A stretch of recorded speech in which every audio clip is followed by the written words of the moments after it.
Hello, everyone. We totally forgot to do the intro, so welcome to episode 3 of Bars and Blueprints, and we have a very special guest today, Black Smurf. So, whenever you were on tour with Suicide Boys back in 2015, how did that, shape your career after, going in before versus after? What was your biggest change out of that experience? Uh,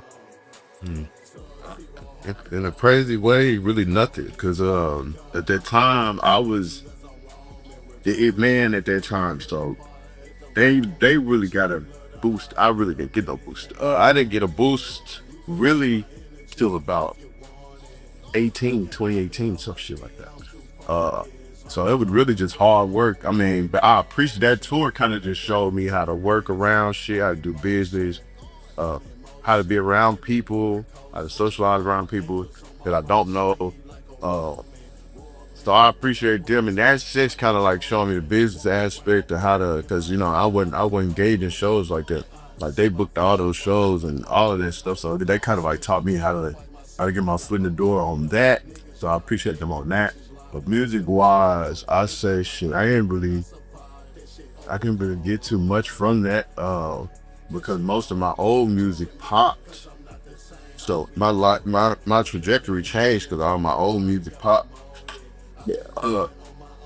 But I appreciate them like crazy because they gave me a different work ethic. We was doing the fucking songs every damn day. Like I used to I used to go to the studio, be in the studio and just be chilling and smoking and shit. And then like I learned from them, like we got to get shit done, you know what I'm saying? So we'll be in here, we'll do like a sign, hey, we did that shit in like 2 days.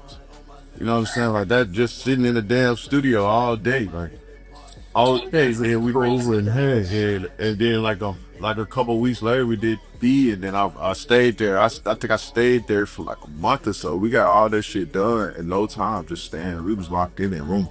Yeah. That we was locked in. So, before people knew your name, what was the grind actually like day to day for you? Uh, Selling weed, fucking working at Sam's, trying to do the music. You know, I got my first feature. Once I got my first ball feature, I quit my job. And then I got my first show, and I dropped out of college because I was going to school for computers and shit. Uh, so that was my day to day life, hanging with my homies, being out smoking weed, fucking chilling, man, like just regular as hell. It wasn't really like nothing. I mean, it's really still the same shit. It's just like I'm moving around and shit, but nah, it's basically still the same. I'm with my homies right now that I've known since I was in school. Like it's like ain't nothing really changed, but the momentum. Yeah. To me, yeah. That's a great way to put it. And I'm excited to see where we go here in the next 6 months.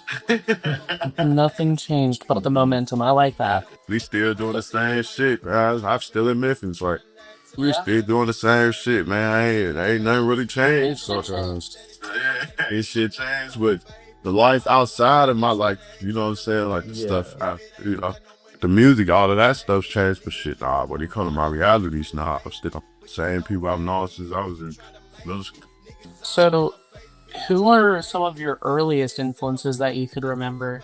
I remember you talking about your favorite feature. Yeah, you got Young God, you got Max B, and you got Starlito. Most people sleep on Starlito. Uh, but that's like my tone. If you like kind of like mash and Chief Keef, of course, but Oh, yeah. if you mash all those up together, how did you kind of like ball all that shit up? You get me, you know what I'm saying? Yeah, you get Smurf and Hustle. Are the two different people. Smurf is a more kind of like the intellectual kind of. We gonna tell you how to kind of do your life. You know, and then Hustle gonna teach you how to get some money, say fuck these hoes and all that shit. So it's like a yin and yang thing. You know what I'm saying? It's like a split personality disorder for real, but it's fun though, cause I get to write in the hearing space. If I hear a beat, I can write as Smurf, or I can write as Hustle. So, I like that. That's yeah. that's something you don't see frequently in modern music. You don't see a lot of diversity within a single artist.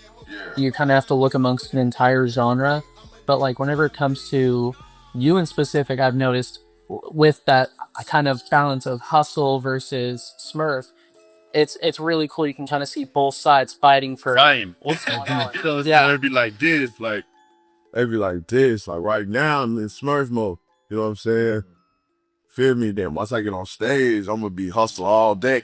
You know what I'm saying? Oh yeah. But business wise, I'm gonna be on Smurfs. Like I get my shit done, you knock all that stuff out there. Yeah.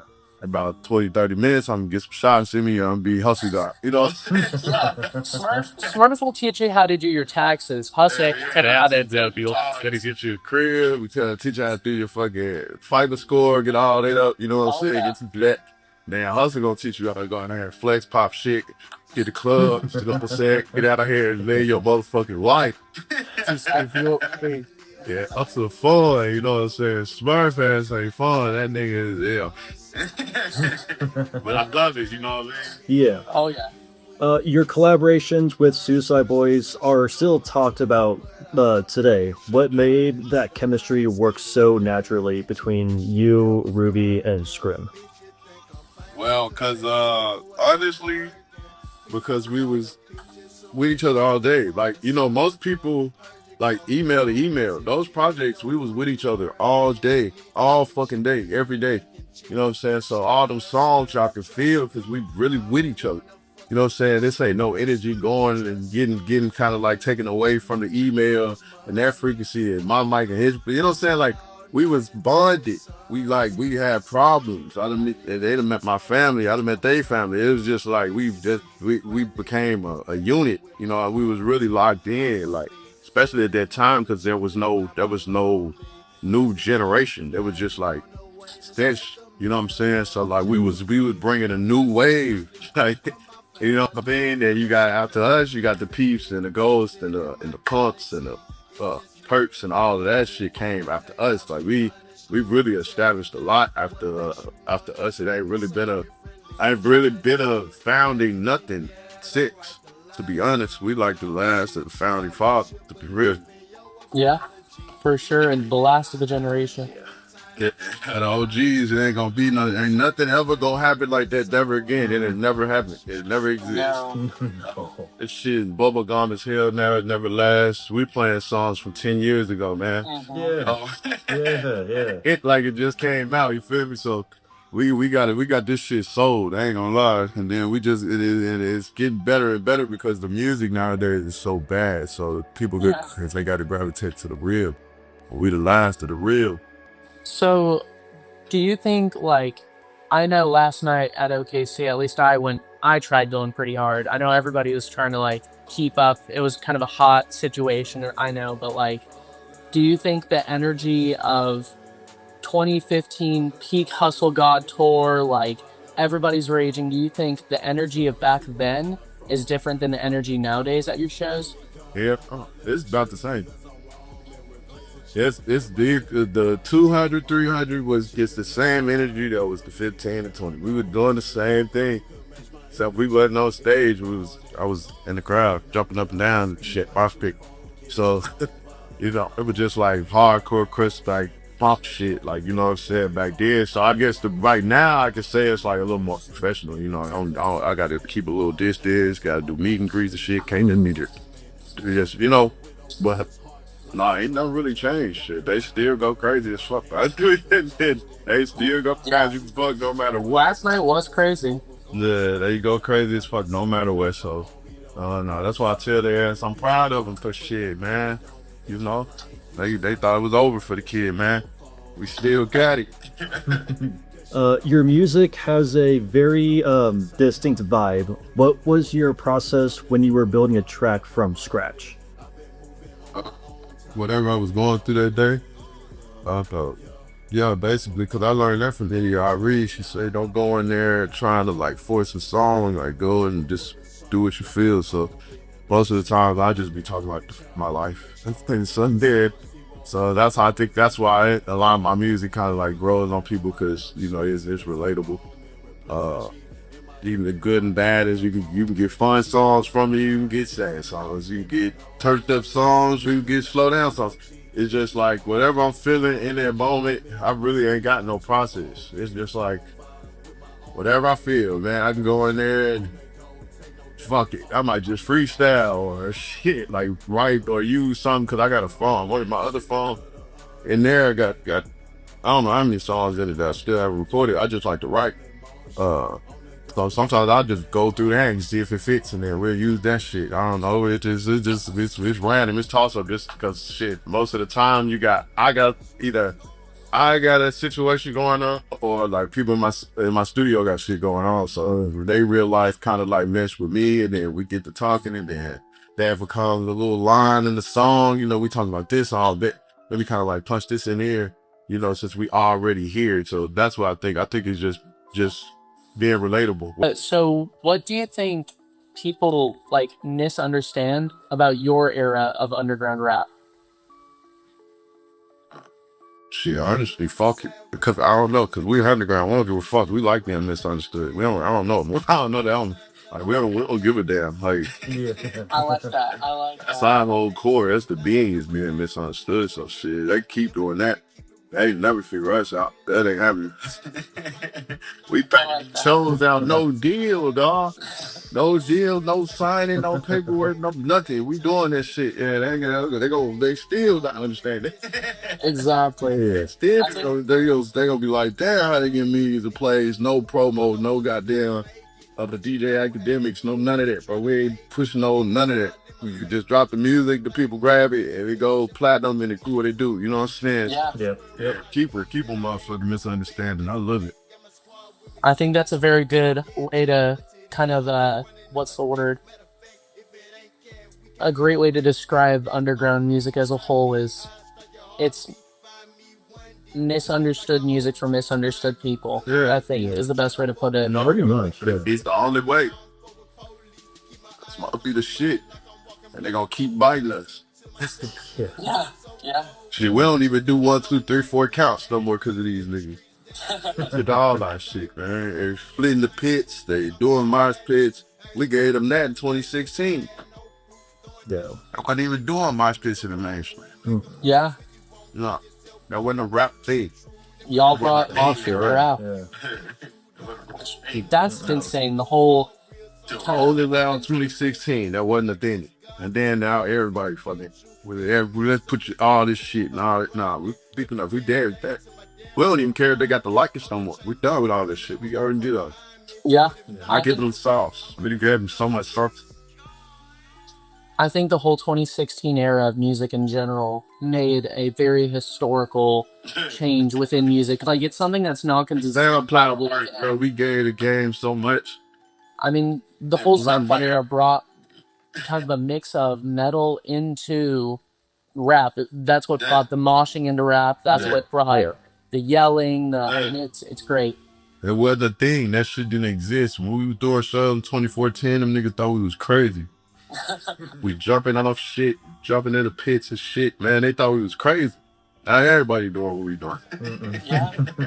But I appreciate it, though. That just, I don't even want no credit. We don't even care about all that shit. We just know, we just know if it is what it is. We don't care. Well, it is what it is. Yeah. That's the whole point of being underground. We don't give a fuck. What is something about the industry that you had to learn the hard way?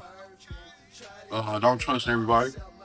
Mm, That's simple. As simple as that. That's like life itself, but in this business, it's a lot of crocodile snouts, man. You know what I'm saying? So you gotta watch all that shit. People ain't really, and it didn't take bumping and bruising your knees and shit, catching a couple scrapes every now and then, you know what I'm saying?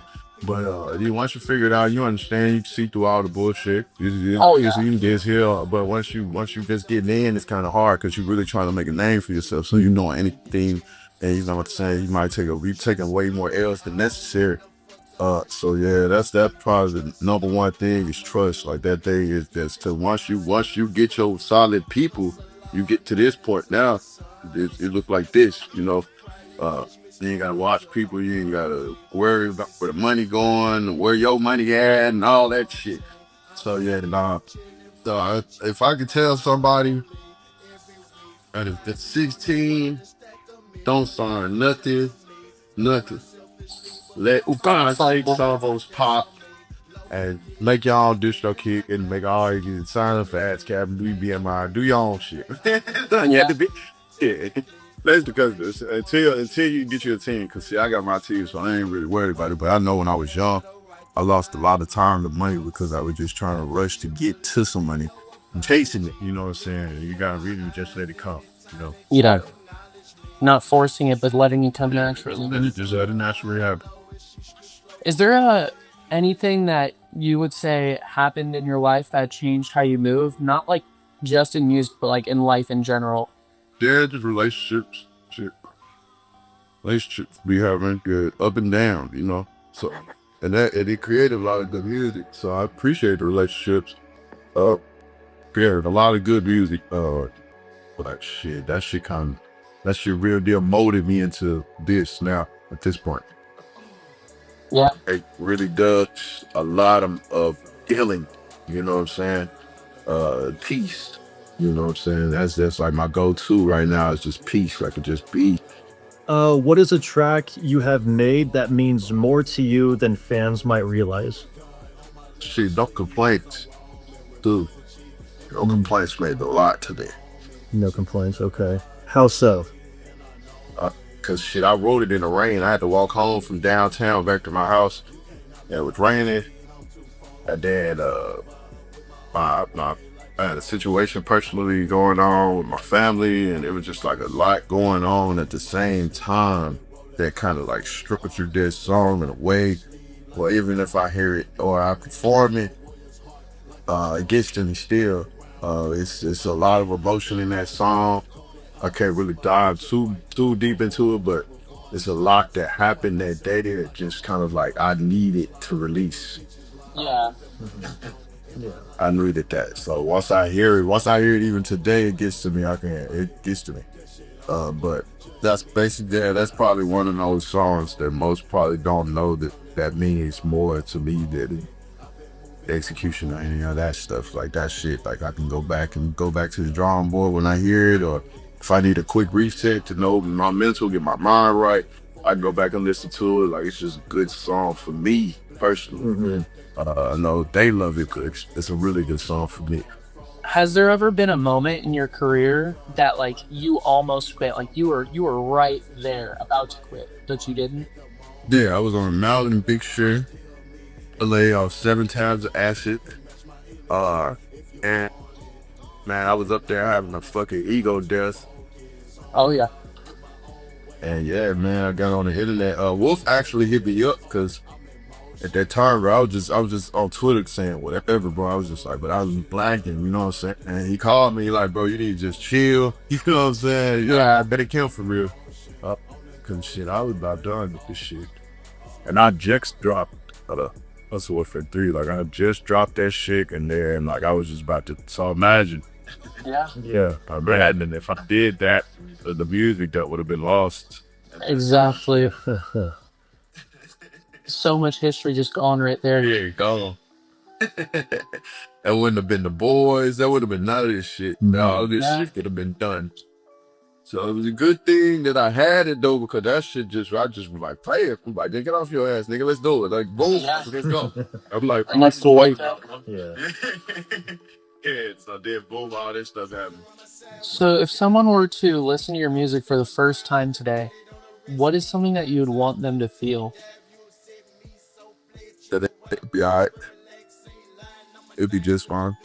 You know, no matter what, heartbreak, money, all that shit. End of the day, you'd be all right. Yeah. Yeah.